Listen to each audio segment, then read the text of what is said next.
दोस्तों, सोने चांदी की उछल कूद लगातार चल रही है। 2025 में जो सोने चांदी ने रफ्तार पकड़ी थी, 2026 में भी वो अभी तेज दिख रही है। इस सब के बीच सबके मन में ये है कि ये जो लगातार सोना चांदी ऊपर की तरफ जा रहा है, क्या कभी नीचे आएगा?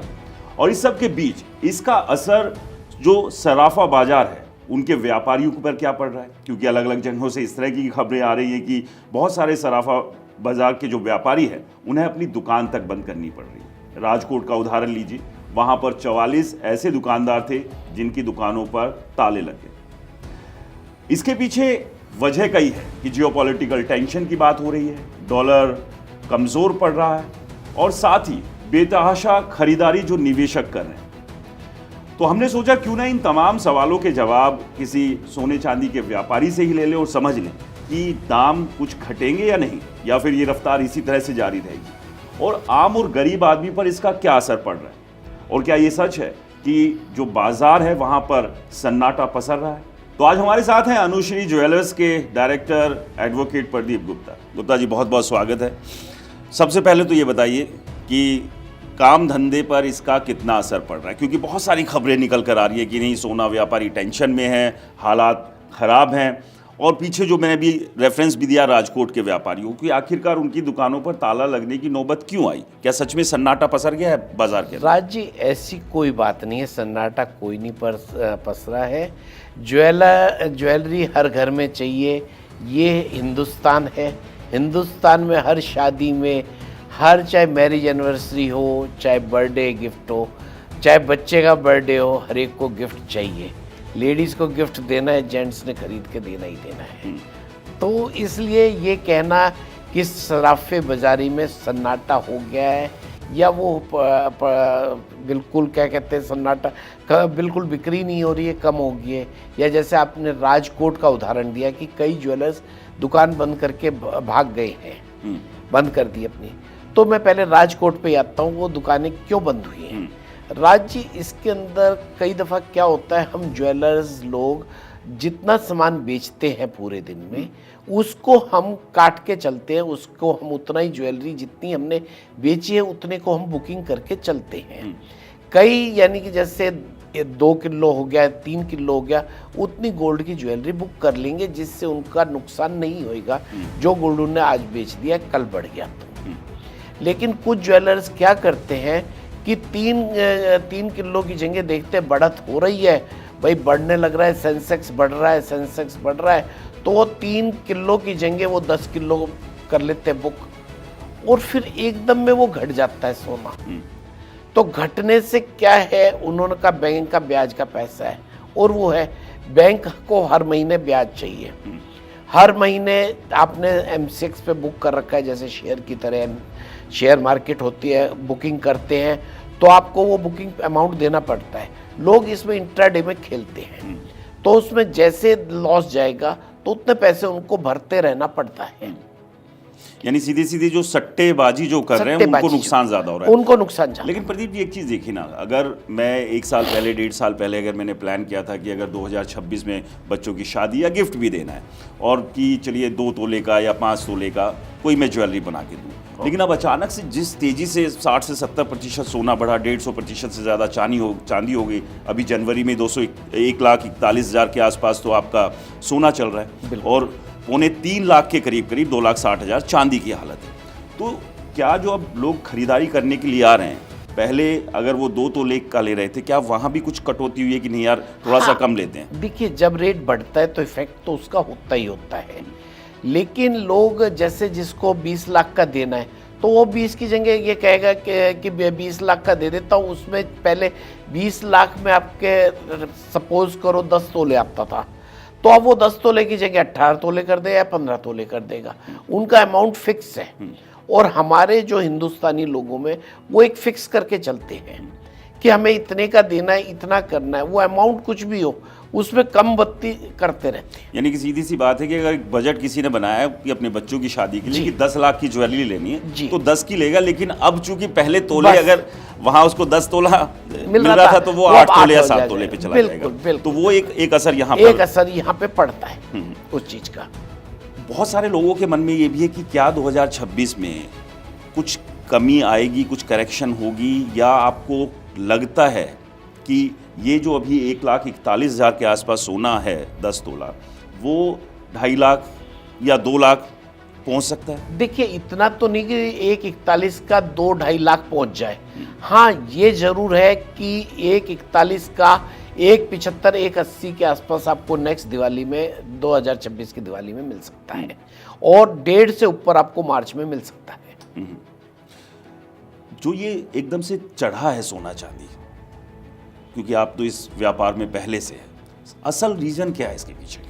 देखिए, इसका जब सबसे पहले ज़्यादा बढ़ा था, हर समय जो गोल्ड देता है 5 से 7% की बढ़ोतरी देता था पहले, और वो ठीक थी, नेग्लिजिबल थी, उसमें 4 से 5% ये हो जाता था, कोई दिक्कत नहीं थी हर साल की।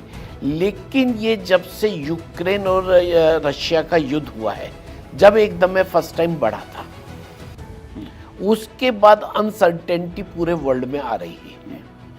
कभी इसका युद्ध होता है, कभी इराक का युद्ध हो जाता है, कभी किसी और का युद्ध हो जाता है, तो उसका इफेक्ट सारा गोल्ड पे और चांदी पे पड़ता ही पड़ता है। नहीं, लेकिन अगर साल भर में स्थिति अगर सामान्य हो गई, एक पीस अगर वर्ल्ड में आ गया, तो ये नहीं लगता है कि फिर ये गिरावट आएगी? क्योंकि जब जब टेंशन होती है तो लोग सोने चांदी की तरफ भागते हैं, क्योंकि सेफ हेवन मानते हैं इसको। लेकिन अगर ये सारी चीज़ें सेटल होती है साल भर में, 2 साल में, तो फिर क्या जिस तरह से बढ़ा है वो फिर नीचे नहीं गिरेगा? नहीं, नीचे इसलिए नहीं गिरेगा। अब आप सिल्वर में ले लीजिएगा, सिल्वर में पहले बहुत कम सिल्वर का यूज़ होता था मैन्युफैक्चरिंग यूनिट्स में। आज की डेट में सोलर पैनल्स हो या जो AI इंटेलिजेंस है, इनमें सब के अंदर सिल्वर का यूटिलाइजेशन बढ़ गया है। जो इलेक्ट्रिक कार्स आ रही हैं और ये आपके मोबाइल्स वगैरह का, इनके अंदर सिल्वर का बहुत ज़्यादा डिमांड हो चुकी है। पहले ये डिमांड नहीं थी इनमें, किसी भी चीज़ में आप देखेंगे तो इसकी डिमांड की वजह से तो आपका सिल्वर बहुत ज़्यादा बढ़ रहा है, और आने वाले समय में ये आपका मार्च तक 300 चला जाएगा, और कह नहीं सकते 400 450 से ऊपर आपको दिवाली देखनी पड़ जाए इसकी। चांदी यानी कि 400 450 रुपए प्रति किलो तक पहुंच सकती है चांदी। और गोल्ड में, गोल्ड अब क्या है, इंडिया को ही नहीं ले लीजिए, सारी कंट्रीज जब से सैंक्शंस USA ने लगाई है रशिया पे, कि डॉलर्स को एकदम सैंक्शन कर दिया, इसको पैसे देने बंद कर दिए डॉलर्स पे, इसको वो हो गया, उसके बाद से आपके चाइना हो, इंडिया हो या और कंट्री हो, वो डॉलर्स में कम वो कर रहे हैं, डॉलर्स पे उनकी डिपेंडेंसी कम होती जा रही है, वो गोल्ड ज़्यादा खरीद के अपने उसमें रखते जा रहे हैं। हर एक के जो रिजर्व्स हैं, डॉलर्स कम हो रहे हैं, गोल्ड्स बढ़ रहा है, जिसकी वजह से गोल्ड की प्राइस बढ़ रही है। अभी क्या जो ज्वेलरी को लेकर हमेशा था, क्योंकि हम भारतीयों में ज्वेलरी सिर्फ हमारे लिए सोने चांदी का वो नहीं है, हम हमारी संस्कृति, हमारे संस्कार, हमारा प्रतीक के तौर पर ज्वेलरी देखते हैं। और ऐसा नहीं कि सिर्फ शादी ब्याह में ही हम ज्वेलरी खरीदते थे, आमतौर पर कोई फंक्शन है, मैंने पहले ही बताया, बिल्कुल, कोई अगर कोई बर्थडे आया है वहाँ जो, तो क्या अब जैसे रेट बढ़े हैं, लोगों ने ज्वेलरी पर खरीदना कम किया है, और सिक्के, चांदी के सिक्के या बार पर ज़्यादा लोग पैसा लगा रहे हैं? हाँ, इस दफ़ा की जो दिवाली गई है उसके अंदर ज्वेलरी लोगों ने कम खरीदी है, और जो क्वाइंस हैं और बिस्किट्स हैं वो ज़्यादा लोगों ने खरीदे हैं। उसके पीछे कारण क्या? उसके पीछे कारण यही है कि लोगों को ये था कि कल ने गोल्ड सस्ता होता है, वो होता है, तो मेकिंग्स वगैरह का जो इफेक्ट है वो हमारे ऊपर कम पड़ेगा। एक इस बात को लेकर भी चर्चा है खबरों में कि जो चांदी की खास तौर से बात कर लें, कि जो इन्वेस्टर्स हैं, यानी कि जो सट्टेबाजी वाले लोग हैं, उन्होंने बेतहाशा जो है वो खरीदारी कर ली है। 1980 का एक दौर हुआ करता था जब हंट ब्रदर्स थे US के, उन्होंने बहुत ज़्यादा चांदी खरीदी और एक तरह से मार्केट में चांदी का एकदम से हाइप बन गया। लेकिन उसके बाद जब चांदी गिरी तो एकदम धड़ाम से नीचे आकर गिरी। क्या इस तरह की स्थिति भी कहीं मार्केट में दिखती है? मेरे को नहीं दिखती, लेकिन हो भी सकता है, कह नहीं सकता इसके बारे में मैं ज़्यादा। ऐसे में अब जो लोग सोच रहे हैं कि अभी इन्वेस्टमेंट हमें करना चाहिए, रुकना चाहिए, आपको क्या लगता है, क्योंकि इसी व्यापार में एक एक्सपर्ट के तौर पर लोगों के लिए क्या सलाह है कि अभी रुके, कुछ करेक्शन की उम्मीद आ सकती है, कुछ डाउन होगा, या फिर जहां भी थोड़ा बहुत डिप दिखे वहां थोड़ा थोड़ा जो है आप गोल्ड या चांदी अब बुक कर लें? देखिए चांदी और गोल्ड, मैं चांदी का तो कभी भी फेवर में नहीं रहा हूँ कि चांदी खरीदी जाए, लेकिन जिस हिसाब से रेट बढ़ रहे हैं उस हिसाब से चांदी का लगता है। लेकिन चांदी को खरीदते समय बहुत कॉशियस रहें, क्योंकि चांदी बढ़ती भी एकदम में 10,000 है तो घटती भी एकदम में 10,000 है। तो इसलिए चांदी को खरीदने और बेचने में बहुत सावधानी बरतें। अपने उनसे जो आपको सलाह दे रहे हैं उसकी सलाह लेके, इनकी काफ़ी देख के, खुद जज करके फिर खरीदें, नहीं तो हाथ ना डालें। पिछले 10-15 साल या 20 साल का कोई ऐसा दौर आपके सामने हो, याद हो, जब एकदम से रेट बढ़े थे और बहुत तेजी से गिरे भी थे, कुछ इस तरह की स्थिति चांदी पहले के आज से कोई 10 साल पहले, 15 साल पहले एकदम में 30-40 रुपये से 75 रुपये हो गई थी चांदी। तो उसको बाद में चांदी को रिकवर करने के लिए कई साल लग गए थे, 5-7 साल लग गए थे। और अब उसके बाद ये अभी तक साल भर पहले तक, इवन हम जाएं 24 में, ये हो गया 24 में हमने दिवाली पे चांदी बहुत सस्ती बेची थी। हमने उस समय चांदी रफली 60 से 70 के बीच में होगी, अप्रॉक्स, मुझे एग्जैक्ट याद नहीं है, होगी। लेकिन आज जस्ट उससे 3 गुना है रेट। ऐसे ही आप गोल्ड का, मैं देख रहा था, गोल्ड आपका फरवरी 24 के अंदर 55 रुपये, 50 से 55 रुपये के बीच में गोल्ड होता था 22 कैरेट का, और आज की डेट में 22 कैरेट 130 से ऊपर है। तो आप ये जस्ट डिफरेंस देख लीजिए कितना है। जो 2 साल में बढ़ा है, ऐसा पूरे साल में कभी नहीं बढ़ा गोल्ड। ना गोल्ड बढ़ा, ना चांदी बढ़ी है इतनी। बजट आने वाला है, बजट से क्या उम्मीद लग रही है, खासतौर से सोना व्यापारी? क्या इसमें कुछ जो ड्यूटी में कुछ रिबेट की उम्मीद, ताकि थोड़ा सा स्टेबल हो? आम आदमी जो ठीक है बजट के हिसाब से खरीद रहा है कि 10 लाख रुपए का बजट है तो उतना ले रहा है सोना, लेकिन आप समझिए ना कि फिर वो तोले में भी तो कमती हो रहा है ना, कि जहाँ वो एक भारी सा नेकलेस बना लेता था, और दूसरा एक गरीब आदमी जो है वो ज़्यादा इस बात को लेके टेंशन में है। क्योंकि देखिए, अमीरों के लिए ही हर चीज़ हो जाएंगी। रियल एस्टेट की बात करें तो बड़े बड़े घर बन रहे हैं, करोड़ों के घर है, मिडिल क्लास पीछे होता चला जा रहा है। अब सोने चांदी में भी वही हाल हो रहा है। तो बजट से क्या उम्मीद है कि थोड़ा सा स्टेबल हो, आम आदमी मिडिल क्लास भी खरीद पाए अपने बच्चों के लिए कुछ सोना चांदी? देखिए राज जी, मैं आपको अपना एक्सपीरियंस बताता हूँ। हमारी मदर कहती थी कि जब वो उनकी शादी हुई तो 200-250 रुपये गोल्ड होता था, और उस समय सैलरी लोगों की कितनी होती थी? ये सन मैं 61-62 की बात कर रहा हूँ। उस समय लोगों की सैलरी भी 200 रुपये 250 रुपये होती थी। उसके बाद आप लगा लीजिए, आपकी खुद की शादी हुई होगी, मेरी हुई होगी शादी, ये 90s के आसपास की बात बता ले, 3000 के आसपास नियर अबाउट होता होगा गोल्ड। सैलरी कितनी होती थी उस समय? यही होती थी। आज की डेट में सैलरी 1.5 लाख रुपये है और गोल्ड भी 1.5 लाख रुपए बराबर है। लेकिन गुप्ता जी, हर किसी की 1.5 लाख सैलरी नहीं है। नहीं, वो जिसकी सैलरी 20-25 हज़ार 30 हज़ार वाला जो आदमी है। नहीं, ये जो जनरल मैंने गवर्नमेंट के वो दिया, गवर्नमेंट में मिनिमम सैलरी आज की डेट में लाख से ऊपर है। कहीं भी आप वो लगा लेंगे, लाख रुपए आज एक स्मॉल टीचर्स को भी मिलती है गवर्नमेंट, ये तुम्हारे MCDs की टीचर्स वगैरह होती है, इनको भी मिलती है। तो मैं जनरल कह रहा हूँ, जनरल उस समय लेबर क्लास को लेंगे तो लेबर क्लास तो गोल्ड से बाहर ही थी। और गोल्ड हमेशा लग्जरियस आइटम रहा है, गोल्ड हो चांदी हो या डायमंड हो। चांदी फिर भी थोड़ा सा कह दें कि लोअर क्लास के लिए, लोअर मिडिल क्लास के लिए होती थी, लेकिन मिडिल क्लास के लिए तो हमेशा दूर ही रही हैं ये चीज़ें सारी। इस बार की दिवाली का थोड़ा सा मुझे आप एक्सपीरियंस बताइए, क्योंकि हर दिवाली हम ये देखते आए कि गिफ्ट के तौर पर भी चांदी के सिक्के जो है वो बहुत आम रहे हैं, मतलब आम तौर पे दिए। इस बार वो सिक्कों की संख्या कुछ कम हुई? हाँ, कम हुई है।